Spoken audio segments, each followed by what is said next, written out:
Welcome, everyone. Welcome to Culture Plus Finding Comfort, the January installment of the Norton Center's Culture Plus series.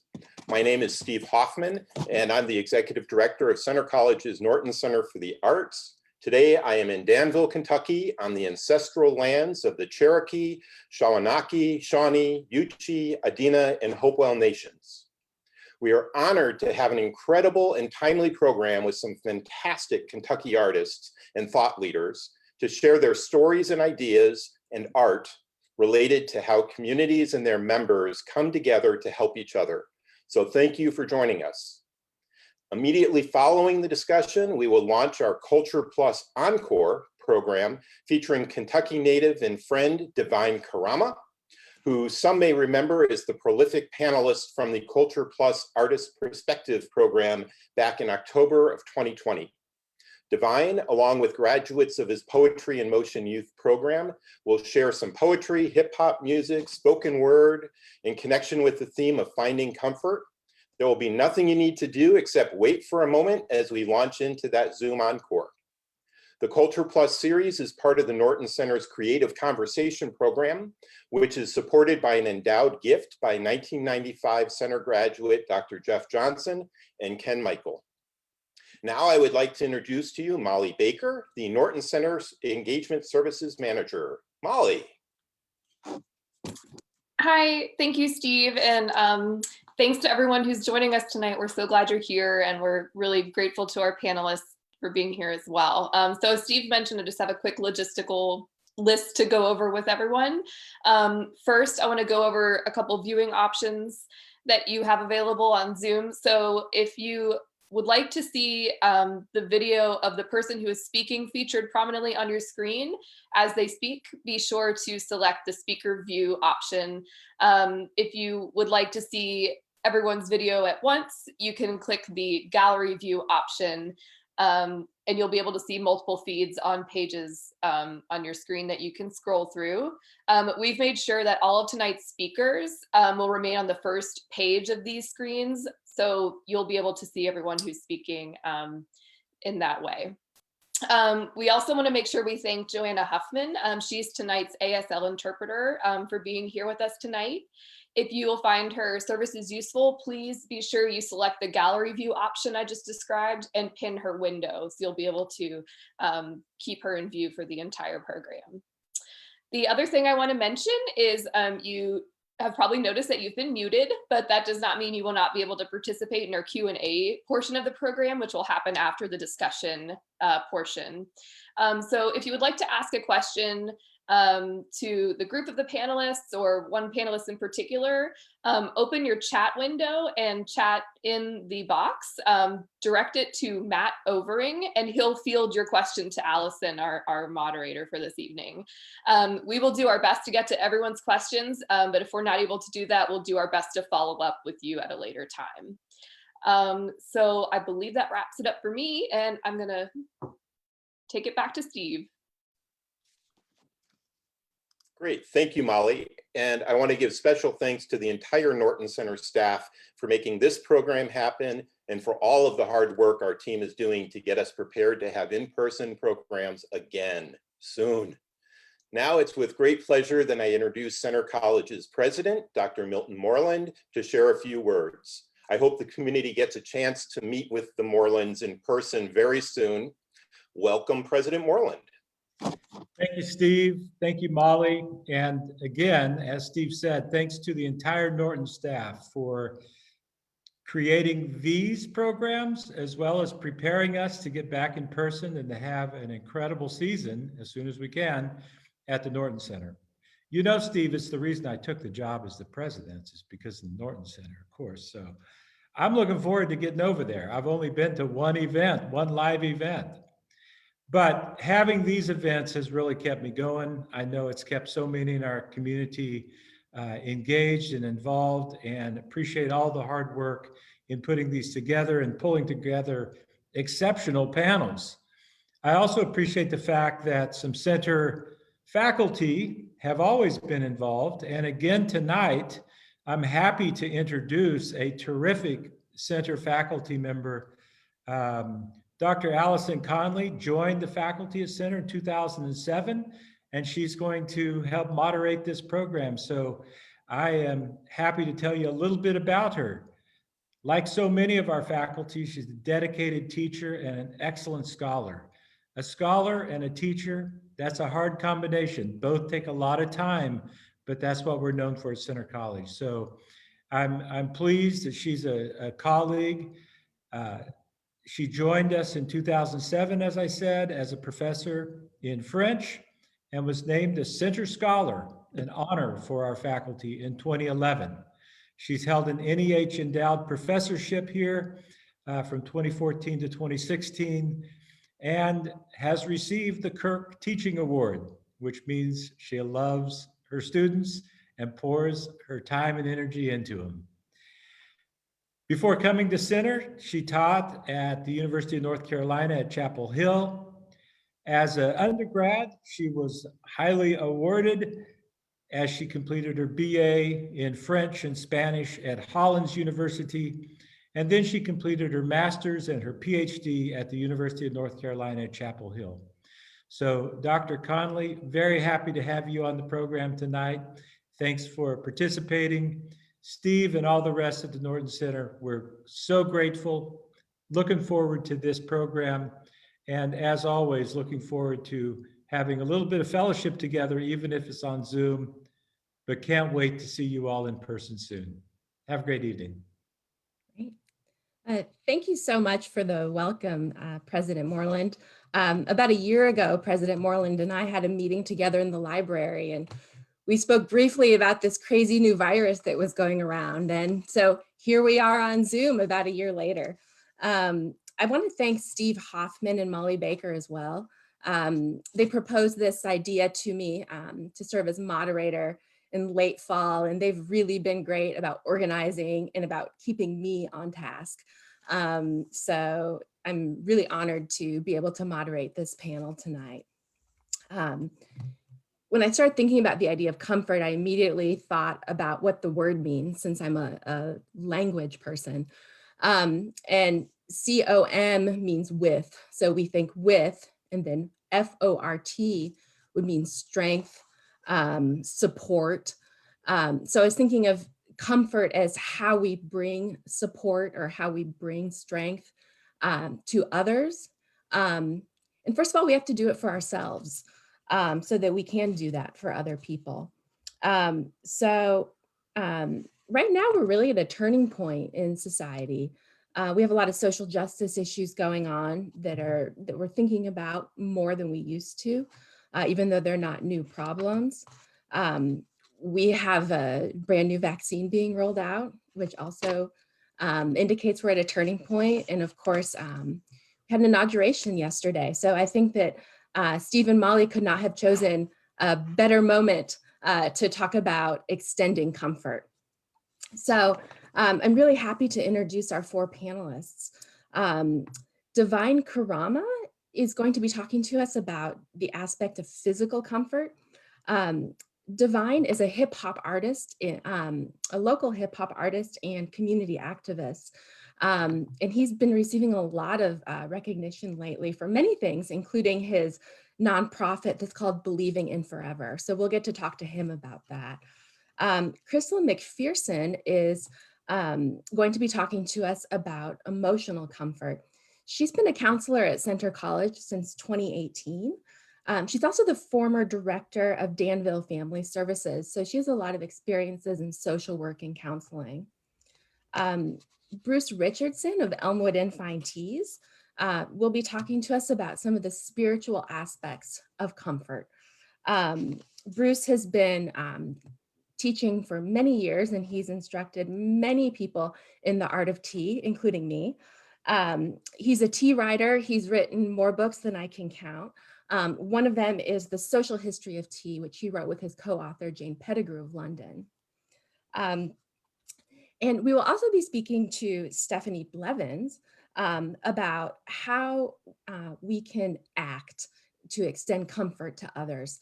And Stephanie is the executive director of the Heart of Kentucky United Way that serves 4 counties in central Kentucky.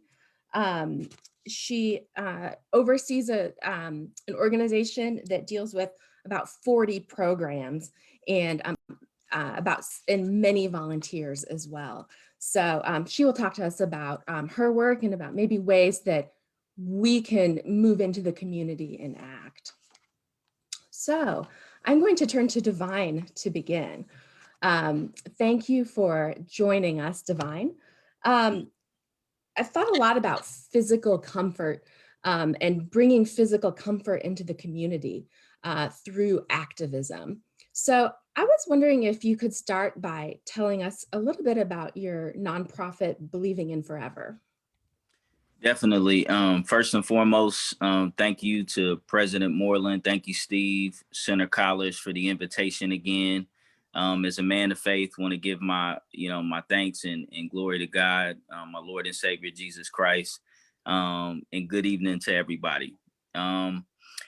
So for me, when we talk about physical comfort and providing service, it's been really, challenging in 2020 because we're supposed to stay far away from people, being in the middle of a global pandemic. But oftentimes challenges and problems, equate to more of a need. So the more we're kind of separated from one another, that's actually the more we need to be around one another. So, what we tried to do through Believing in Forever in 2020 is provide services. So at least we're touching the people in some aspect.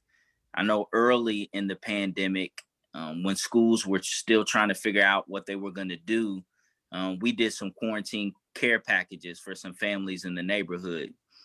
A lot of kids that we serve, their only square meals is when they attend school.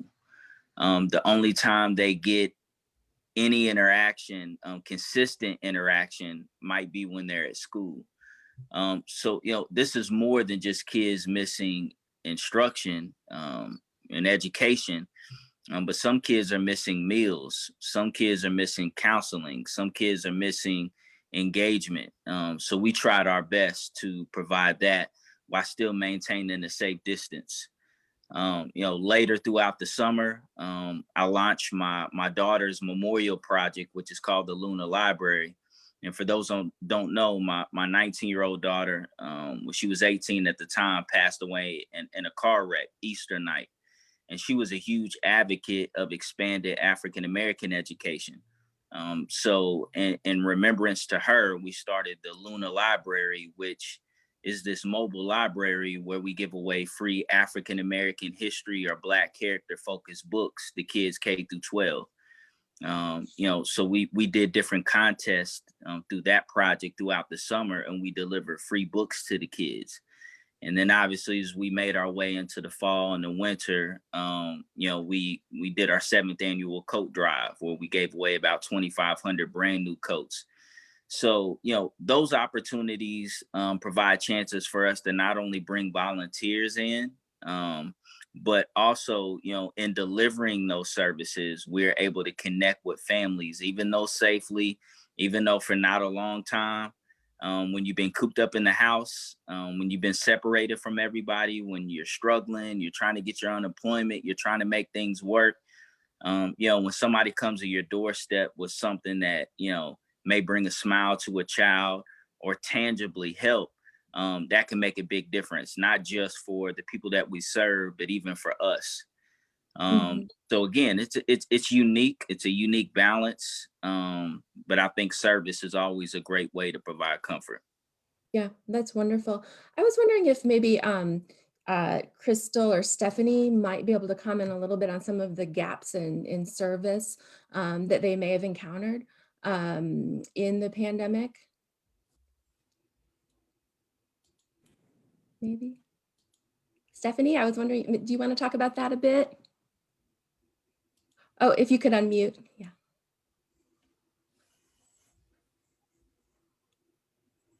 Oh, it's not unmuting. We'll come back to you. That's no problem. But that's really interesting, Divine. It seems like you've been able to stay very active in the community in spite of the restrictions that we're experiencing. And of course, the restrictions are for our safety, but you've been able to find ways to work with that. So that's really impressive. And I know that your coat drive that you've been doing, it's going for 7 years now. Is that right? Yes, this was our 7th year this year. Okay. Can you tell me how that got started? Driving to work and seeing kids at the bus stop with no coats. One thing we've always prided ourselves within our organization is we plan, we do some planning, we have a mission statement, but we want to be reactionary as well. We always want to be in a space where if we see a need, we can go and try to tackle that need within the community. So it started just trying to help some kids at a bus stop.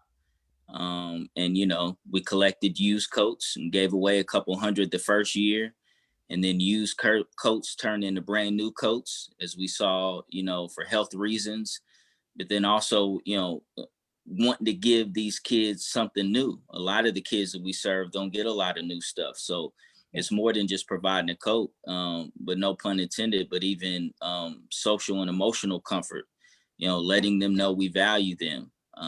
And then it morphed from Lexington to Central Kentucky, and now we service 9 different cities in Eastern Kentucky, as well as West Louisville. So I think we've given away about 12,000 coats the last 7 years. So, even in that, it looked different this year with the pandemic. We work a lot with the school system.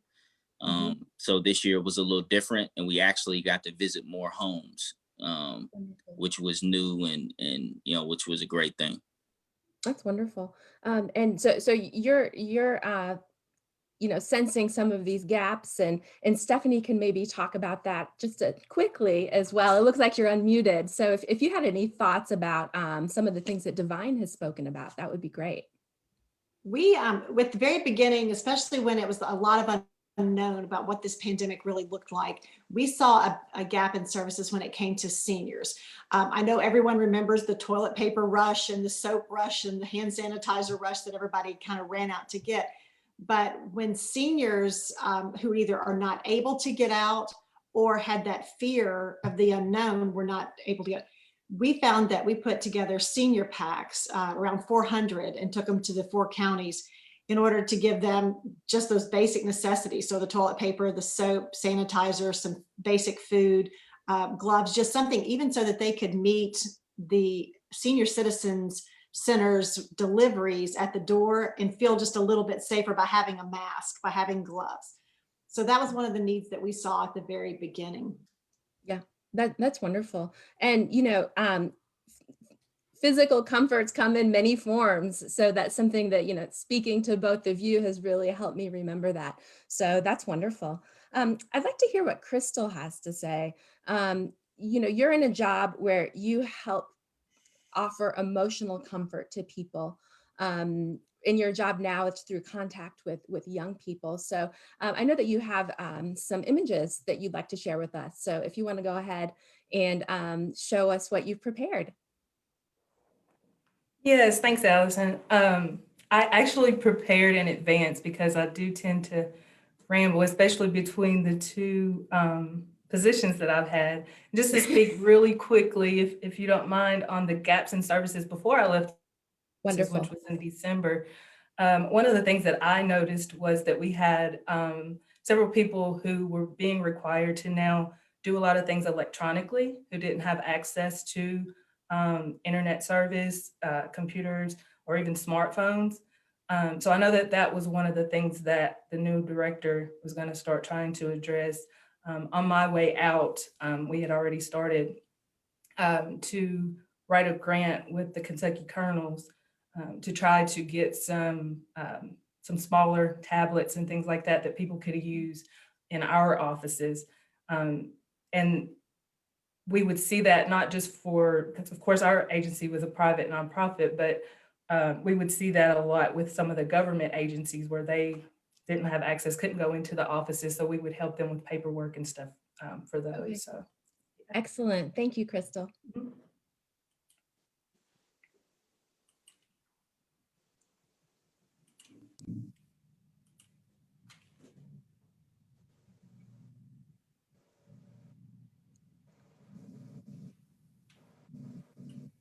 first thing you may notice in this search is some type of touch, hand holding, a hand on the shoulder, a few hugs,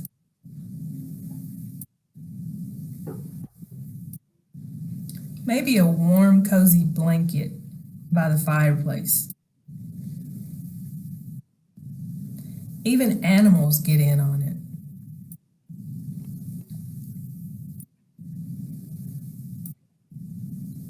You may even find people hugging each other and animals by a warm, cozy fireplace.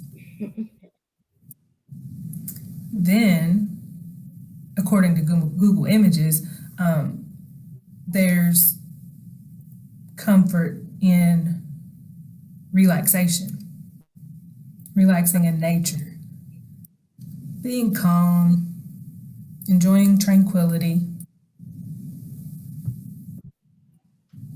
maybe reading a book.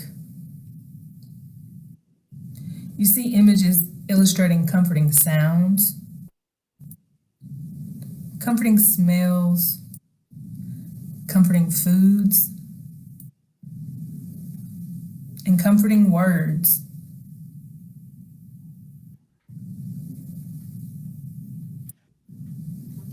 You even find logos for comfort, like Comfort Keepers, Comfort Laundry Products, Comfort Inn, and Southern Comfort. As a clinical social worker and a person who has devoted their life to being a helper, for the sake of this series, I had to ask myself, what do I bring to this conversation? As a person who seeks to bring comfort to others, what does this mean for me? The clinical side of me decided that comfort is a state of mind that lacks anxiety or worry or confusion. But the problem solver and community builder, case manager part of me added that comfort is part of a process that begins with discomfort. It's hard, if not impossible, to recognize or appreciate comfort without having first experienced discomfort. Discomfort gets a bad rep, but discomfort can be a motivator. It can lead to growth. Discomfort can be a signal that it's time to change. In fact, many maladaptive behaviors in individuals and in communities, like addictions, emotional eating, isolation, racism, and heterosexism, are ways of coping with uncomfortable emotions like fear and confusion.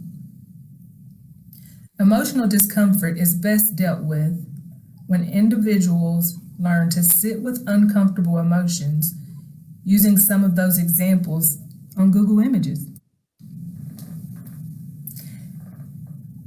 Emotional discomfort is also best dealt with when communities learn to sit with those emotions through communication that is empathetic, validating, and collaborative. In my work, I try to come alongside individuals and whole communities that are troubled, marginalized, and oppressed, and I try to help them. I do this by helping them to identify their strengths in the midst of whatever difficulty they are facing and encourage them to use those strengths to grow. That, I have found, is my comfort. My comfort is in service.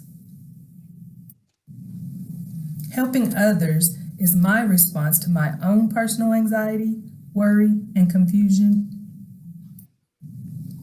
and my own personal response to my community's anxiety, worry, and confusion. I sincerely believe that there is comfort in service to others, and it comes from and with gratitude.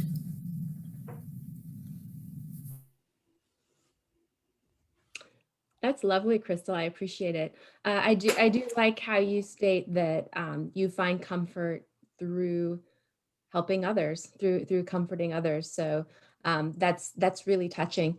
Could you talk a bit? You talked about comfort as a process.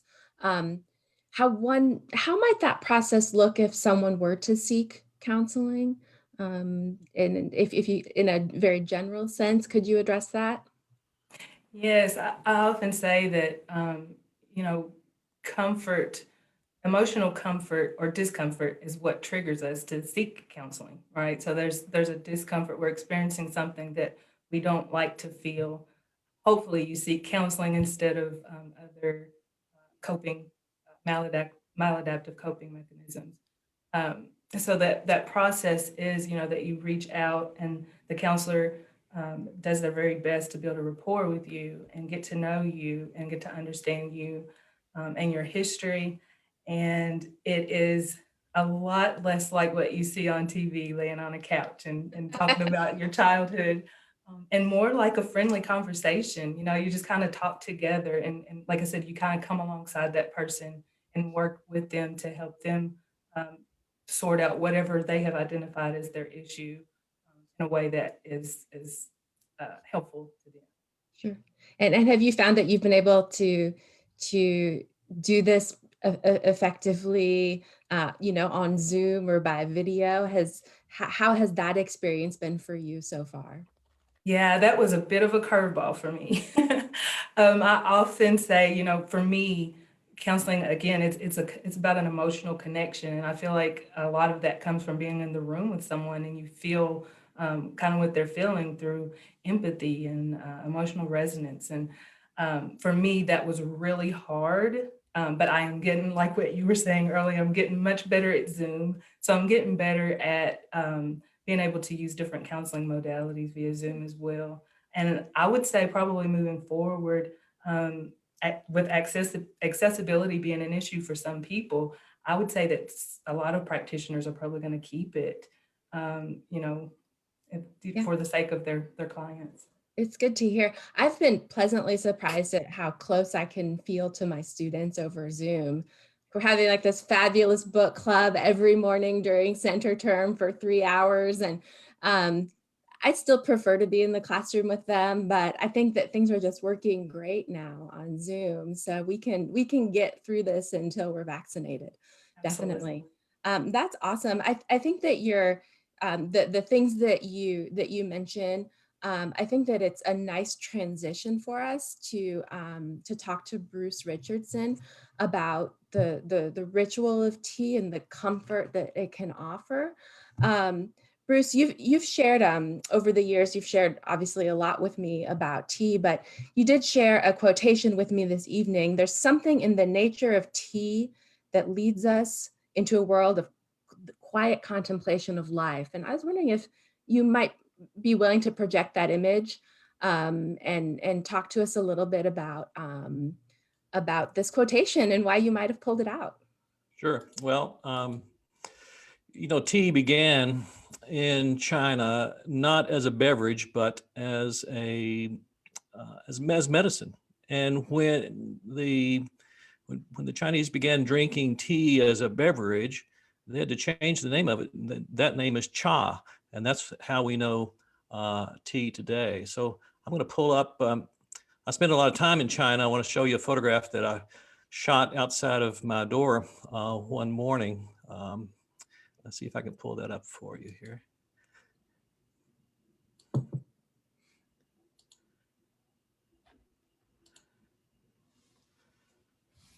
And this is from the Chinese philosopher Lin Yutang.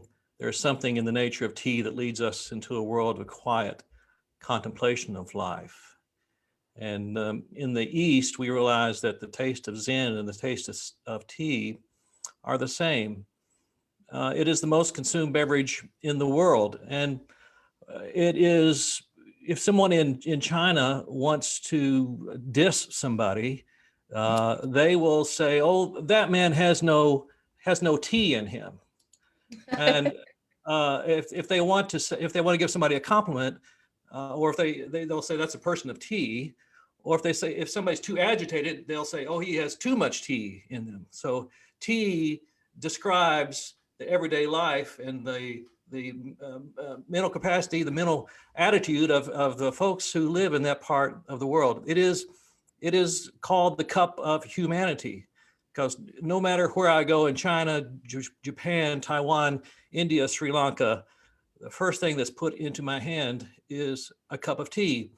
And that immediately bonds us. I can't speak Japanese, I can't speak Mandarin, I can't speak Hindu, but if I walk into a home and tea is put into my hands, then immediately we are brothers and sisters in the world of tea, and we speak the common language of tea from our hearts. One of my great favorite stories is of Nelson Mandela, who, when he used to welcome some of his enemies into his home, he would open the door and immediately put a cup of tea into their hands. And this immediately would disarm that person. And they would come back and say, you know, I went to visit Nelson and I had all these bad things to tell him, and he put tea in my hands. And that immediately disarmed a very uneasy situation. So tea is this beautiful act of friendship that permeates the world, that lubricates the world. It is the communal cup of the world. And that's the beautiful thing of tea. And I noticed back in March, as soon as the country started locking down, and it started in New York, all of our customers across New York City, besides ordering toilet paper, they started ordering tea. So they ordered tea by the pound from us, and we shipped tea nonstop to New York for weeks, and we continue to ship tea up there. But they thought, if we're going to be locked down and we need something to help us through this difficult time, it's got to be tea. And if we've watched enough BBC, we've read enough Jane Austen novels to know that tea is what is the magical elixir that drives the English economy and humanity as well. The common antidote to anything that ails you there is, oh love, have a cup of tea. This will make it all better. And so tea became the elixir we were shipping out all over the country this past year. I'll just end to say too that a lot of nonprofits realized how important tea was, and if they couldn't go and hold someone's hand, they would send them tea. So we had many nonprofits around the country order huge quantities of tea, and especially one of our teas that's called a Cup of Serenity, and they would send that out to all their clients. So to say, you know, we can't be with you to hold your hand right now, but until we can, here's a cup of serenity and have that nice cup of tea to get you through this. Sure. No, that's wonderful. You also you share tea with your grandchildren, and I mean that's not the most obvious thing for everyone. And you also shared an image with me earlier today of your wife Shelley. I think it was a matcha bowl in her hand. If you wouldn't mind sharing that and maybe talking about how the ritual of tea can be soothing in families or Sure. or with children in general. Right. So we have a 6-year-old grandson. We started him on tea at a very early age, and so every time he would come to visit us, he would say, "Oh, Pop, let's make tea." And so he began this tea ritual at a very early age and continues to do that. It reminds me of his father, who was 10 when we went to Callaway Gardens in Georgia, and we were just starting our life in tea. And we noticed these some Japanese folks across the lake who were having tea, and they invited us to come over and share a cup of matcha at a tea ceremony with them. And where in the world would you think to find Japanese tea ceremony, but in lower Georgia with Japanese folks? And this is a photograph that was shot many years ago. In 1994, of us drinking tea with folks in southern Georgia, of all places, even as we were just beginning our tea journey. And then here we are with those folks and presenting them a first book that we ever wrote. And when they realized, we couldn't speak to each other, but when they realized that we were tea people, they just went ecstatic. And so we immediately were bonded over as being people of tea. And that's one of our favorite photographs for that time, because tea is ritual. And that's, I think, as we go through tonight, I want to talk a little bit more about that as we go on. Yeah, no, that's wonderful. I think that that we will get back to that. I would also like to know what Stephanie says about people in the community, individuals who they might want to act in some way. You know, if we're, you know, maybe we're trying to give comfort to ourselves at home. It might be through the ritual of tea or coffee or doing jigsaw puzzles or watching a lot of Netflix. But if in this time where we do have a lot of limits, Divine explained how he's been getting out in the community and acting. And Stephanie, what would you say to people in Danville or Center students who want to act somehow? So a couple of thoughts.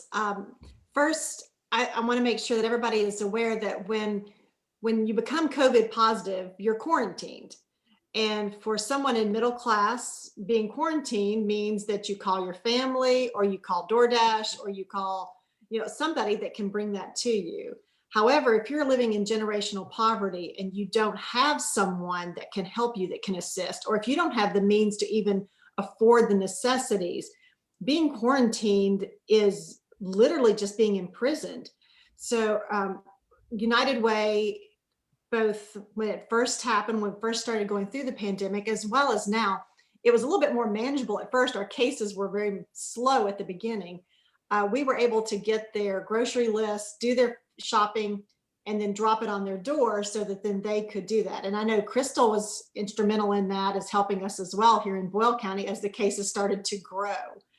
Well, as our cases now have gotten exponentially larger, we still have those people in great need. And not just food.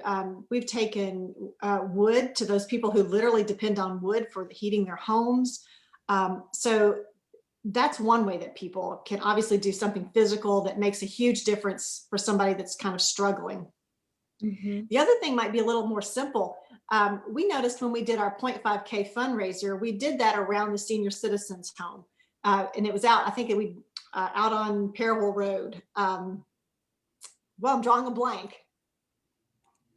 I'm not sure which one it is. Mm-mm. Well, it was the senior citizens home. So Okay. what we did is we did our 0.5K marathon around that. And those people that are in the senior citizens centers and the nursing homes, the long care facilities, they can't get out, especially now. So just walking around that facility, waving, we were able to write notes and leave them on the porch. Little things like that mean the world to people who are literally confined to their homes or their position. Yeah, no, that's interesting. Stephanie, you mentioned the term generational poverty. I was wondering if you could explain to us what generational poverty is. So generational poverty literally means generations that have dealt with having less resources than those of middle class or upper class. And what becomes over time becomes normal to. Oops. I think that we may have lost Stephanie. I'm sure that she will hop back on and we can finish hearing what she has to say about taking action, and then finish talking to us about generational poverty. I'm sure she'll sign back on. Something I was thinking about as each of our panelists have been talking is that physical comfort, emotional comfort, spiritual comfort, they really all play off each other and overlap. We have Stephanie who's signing back on. Good. Stephanie, I was just saying that we're gonna in a bit we're gonna talk about how these different forms of comfort overlap and play off each other. So we will get to that in a sec. But if you could finish telling us about generational poverty, that would be wonderful. Sorry, I'm having a little bit of difficulty on our mind. No problem. Obviously, generational, when we're talking about poverty, we're talking about resources. We're not just talking about money. So Okay. yes, having less money is one thing, but when you think about all of the options and the resources that you have for middle class, whether that's extended family, whether that's support systems, and that's not just financial support systems, it may be just the knowledge that you have in order to get the resources that you need. We talk a lot about when we do our Bridges Out of Poverty study, the fact that, you know, if you have a flat tire, you call AAA, you call your parents, you might call, you know, a family member, something like that. But when you're living in generational poverty, you don't even have the resources to do that. You literally are depending on someone else and probably in a barter situation. So it's literally lack of resources over generations. Okay, that's interesting. That helps me understand the term better. It makes me see that I had a much more limited understanding of the term generational poverty. So I appreciate that. Thinking about how these different forms of comfort, overlap and play off each other. I was wondering if maybe Divine could talk a little bit about how some of his projects bring him spiritual comfort. I was thinking specifically of your Luna Library, but really any of the projects that you do, how do they bring you spiritual comfort? Yeah, I'll speak since it hasn't been brought up yet. I'll kind of speak from this perspective. Obviously we've been dealing with this global pandemic, but I think another huge part, of what's been, I guess you could say, maybe not just as bad, or maybe you could say it's just as bad, but in a different way, is the social unrest. When I think about the toll that 2020 took on me as a Black man and my family, just the things we deal with living in Woodford County, maybe walking to a grocery store or coming out and seeing All Lives Matter written on my car, to being called the N-word on social media, watching unarmed African Americans being killed on the 24-hour news loop, all while we're stuck in the house and stuck in quarantine. So I know a lot of young people that I serve, a lot of people that I work with within the community are also reeling from that perspective. So I think one thing that's provided me comfort and others is music. I think art. I think that's, when you go all the way back to slave times, to Jim Crow, to the civil rights, Harlem Renaissance, all the way to the birth of hip hop, music was created to be a voice for the voiceless. So I've been able to heal in 2020 through creating music, but then also consuming the art, whether it's visual art or music. And I know a lot of people within the community I serve find comfort in the arts as well.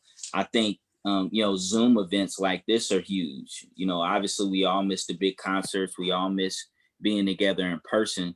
But for those of us that have access to technology, to be able to come on here and hear different perspectives and realize that you're not alone, I think that is huge. And I would even say that the protests have been huge in healing, because I think there was one night, it may have been in response to, the George Floyd killing, where all 50 states protest on the same night, and even a few countries abroad, most of those peaceful protests. When you see people not just all over your state, all over the country, but all over the world, protesting in solidarity, for justice, for equity, for equality, you can find comfort in that, knowing that there's people all over the world that want the same thing as you, that is going through a crazy 2020 just like you are. And I think that there's comfort in seeing that solidarity across the world. There is unity in this. I mean, there's division and there's unity, and there's separation and there's togetherness at the same time, Yes. in what we've been going through in the last year. Yeah, I agree. Yeah, that's fabulous. It's neat to hear that. I know that Bruce is also a trained musician. I was wondering if what kind of possibilities he sees for comfort in the arts.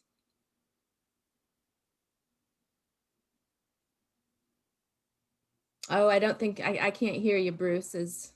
So, for years, I founded the Danville Children's Choir, and we worked with children from all over a 6-county region, and brought children together with music, and that brought a great deal of comfort, not only to those families, but selfishly for me as well, because I still see those children who come by and now have their own children, and they tell me how important it was. So we're talking about putting textbooks into children's lives, and books for them to read. And also, music is so important too, to teach them those great truths of about what humanity is all about, that has been tried and true for centuries, and to get those into their hearts so that we can get into times like this and they can call on those great truths as well. And Allison, I think about in these difficult times, it makes us more aware of what we have and how sometimes too much we have. And going back to the world of tea, in China, they would tell you, well, sometimes your teacup is too full, and in order to freshen your life, to find new things, you have to empty your cup out in order for it to be refilled. And in this pandemic past year, many of us have had to dump that cup out, or it's been dumped for us. But all of a sudden, there is this unknown within this cup, this vacuum that seeks to be filled, maybe not with material things, but maybe with spiritual things, finding a new vocation, a new way of life, a new way to live our lives, new friends. And so the world of tea teaches us to empty ourselves in order to be filled again. Yeah, no, that's wonderful. We do have questions that are coming in from the participants, so don't hesitate to send questions to Matt Overing. One person has a question for Crystal. So what advice, Crystal, would you give people who are nervous about seeking mental health services? I would say research. Try to research the person that you're going to seek help from. I often tell students that a relationship with a therapist is similar to a relationship with anybody else. You might like that person as a person just fine, but there isn't always a connection. So it's not anything personal. If therapy isn't working between you and a therapist, it could just be that you're not connecting. So first I would say, go ahead and reach out. There are text services where if you don't feel like you are comfortable talking to someone, there are text services, especially one through the Steve Fund for persons of color, students of color. You would text Steve to 741-741, and then anyone else can just text talk to 741-741. So there are, and then of course there's things self-help, but on campus, if it's for a student on campus, there are 4 of us. All of us have different backgrounds. Ann and I are both clinical social workers. Joel is a licensed family therapist, and Mike is an LPCC. So we all have different things that we bring to the table. So I would just say kind of shop around and look and see what you feel like would be a good fit for you. I think that's probably a lot of times where the anxiety comes from. Yeah. And do you think that there've been some different options that have popped up for ways to connect to therapists? Do you think that helps to destigmatize therapy? Oh, absolutely. And I think in all communities, mental health has been recognized, I think because we all had this shared experience of COVID, that we all are experiencing this together. All people from all backgrounds, from all walks of life are experiencing this together. So it's no longer just those privileged people who reach out for therapy, right? It's like, it's something that I hope becomes an accepted part of our culture, because again, I always like to think of it as more like almost like a friendship, you know, cautiously thinking of it as a friendship, but that's the way that we interact. Yeah, that's wonderful. Thank you. Divine, we have a question for you. The question is, what can we do to help you? Well, as far as my work or personally? The person didn't specify. I mean, you can address one or either. I think it's a great question. Well, I love gummy bears, so if anybody I'm always good with that. But as far as the work, things have been a little different with COVID. Normally, we have tons of mentoring opportunities and tons of community service opportunities, but things are just a little bit different. I would just have people to reach out to me. Most people hit me on Instagram at Divine Karama, but they can shoot me an email at believinginforever@gmail.com. And we're always doing something. We just got a new partnership with the University of Kentucky, so we'll be doing some community campus connection there. We got community on the corners coming up. We're gonna do some other partnerships. So just reach out to me, and I'll put you in the email list and let you know when there's opportunities to serve. Okay, wonderful, wonderful. Let's see, Bruce, we have a question for you. Where can we find your tea? Well, you can go to our website, elmwoodinn.com. Our retail shop is on 2nd Street in Danville. You can find us at Kroger's across Kentucky and different places. So we're out there. If you don't find us in your store, give us a call. We'll make sure we point you in the right direction.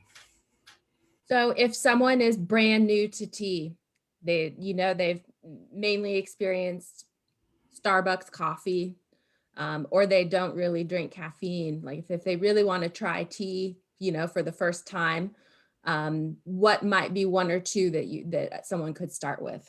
Sure. Well, it can be overwhelming. If you walk into our store in Danville, you'll see almost 200 different teas. So if you want to drink something with no caffeine, you can go to our Cup of Serenity that I mentioned earlier, or go to our blueberry tea, which is our #1 selling product. It's caffeine-free, all fruit, or drink our Kentucky blend, or our bourbon blend. So we have lots to choose from. Okay, wonderful, wonderful. Stephanie, what else can we do to help the seniors in our community to find comfort in this time where a lot of them are really isolated?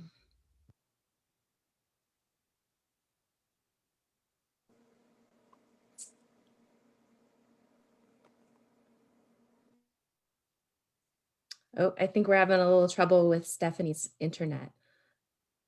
We'll see if that. Did you hear the question, Stephanie? I did. Can you hear me? Okay, wonderful. Yes, we can hear you now. A lot of things can be done. So we are still collecting. If anyone wants to make cards or anything for our seniors, like I said, any kind of connection that you can make with them, whether that's literally walking around the perimeter of their long-term care facilities. We are still doing senior packs. If anyone wants to make a donation to United Way, you can specify that it go for COVID relief, and we will still be providing those. So there's a number of different things that people can do. Okay, that's wonderful. Have your volunteers, can you tell us about how many volunteers you have at the United Way? On a non-COVID year, we will range around 800 volunteers. During the COVID year, I think that we're probably down to probably 50 this year, if that. We could still use people that are willing to make food deliveries. So if you're willing to go shop for a COVID positive patient that is quarantined, there's no direct connection with the person. You literally do the grocery shopping. We contact them when you're sitting outside, tell them to stay inside. You drop the groceries on the door, get back in your vehicle, and then they're called again so that they can come out and get the groceries. But we're still getting a lot of calls from that. I know something that we haven't talked about that I think it stays on my mind just because we get so many phone calls, literally probably a handful of phone calls every day. And that's the effect that COVID has had on homelessness and people that literally don't have anywhere to stay.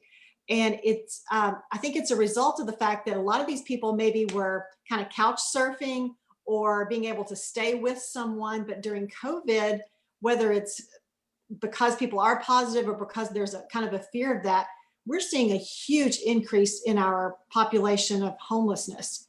The other thing that people can do is if you have the time to dedicate to be an advocate for CASA, which is the court-appointed special advocate, we've been quarantined, so we've been literally trapped in our homes, and we've seen increases in domestic violence as well as in child abuse. CASA is looking for volunteers now that can be an advocate, can be a voice for that child. It's another way people can help. Excellent. I appreciate that. Both you and Divine gives like some very concrete ways that we can act even with the limits that we have. So I appreciate that. I have some good news. Elmwood Inn Fine Teas has a discount code that is in the chat. So Molly Baker put that link in the chat for us. So I'm not exactly sure how it's set up, but you can click on that link. And Bruce, did you get that set up? Yeah, so you just, when you check out, use a promo code COMFORT and you'll save 10% on your order. There you go. Is that through tonight? No, it's for the whole month of January. Okay, excellent. So you have until the end of the month if you want to stock up on some teas. Okay, so we have another question for Divine. Could you talk to us about the award that you received? Sure. I most recently was blessed with the opportunity to win the Black Leadership Award, and it was given to me from the Bluegrass Community Foundation in Lexington. It's a new initiative that looks to support and celebrate and uplift Black leaders within the community. So it was me along with 8 other people. I know Black Soil was one of the organizations, Tanya Torp, who's been, doing her thing within the community for the last decade or so, Stephen Overstreet, and some others. So we were awarded a $2,500 grant, which is always good. That goes right back into, the work that we do and helps sustain the work, but also it's good to get recognized, in Kentucky, being a Black business owner as well as a nonprofit director. There's some systemic things that sometimes keep me from certain tables and certain spaces to get resources. So stuff like this, helps us stay sustainable, brings us to certain tables so we can continue to do the good work and serve the people. So yeah, thank you. It gets the word out. So that's great. Excellent. If our panelists can put any of their websites or their social media in the chat if they would like. We are also going to do a resources page that we post on Norton Center's website. So we will have resources that you can consult afterwards. So this has been such a wonderful conversation, and I've been looking forward to it all day. And I'm so glad we had such a great turnout, and some of my friends and family came from across the country. So thank you for coming. It means a lot to me. And I'm going to turn it back over to Steve. So thanks for including me this evening. Steve? Oh, well, thank you. Thank you so much. What an incredible and timely program about our caring and giving community and the people who serve. Stephanie, Crystal, Allison, Bruce, Divine, it was an honor to have you share your incredible stories about community engagement and support. You can learn more about the panelists, as Allison just mentioned, and their services and other information about how you might get involved in the community next week. Just visit the nortoncenter.com website and we'll have all those resources available. Our next Culture Plus program, and this is before we go into our encore in a second with Divine, our next Culture Plus program, Culture Plus Sports and Performance, will take place on Thursday, February 18th, virtually. As the title suggests, this program will examine a performance and feature athletes and artists and people who engage in both activities. The program will feature former NFL kickoff specialist, Danville native and Center alum Jordan Gay, Center alumni Olivia Alford and Iva Jo Durand III, current Center student Dallas Douglas, who is on this call, and will be moderated by Center alum Jessica Chisley, who was a panelist on the first Culture Plus Black Culture Matters program. The webpage with more information and how to register is already up at nortoncenter.com. And while on our website, also check out the other new and thrilling programs you can attend virtually. Again, thank you for attending this program. And now I am very pleased to welcome back to the Norton Center virtual stage, hip hop artist, community activist, and multiple award winner Divine Karama and a couple of his friends.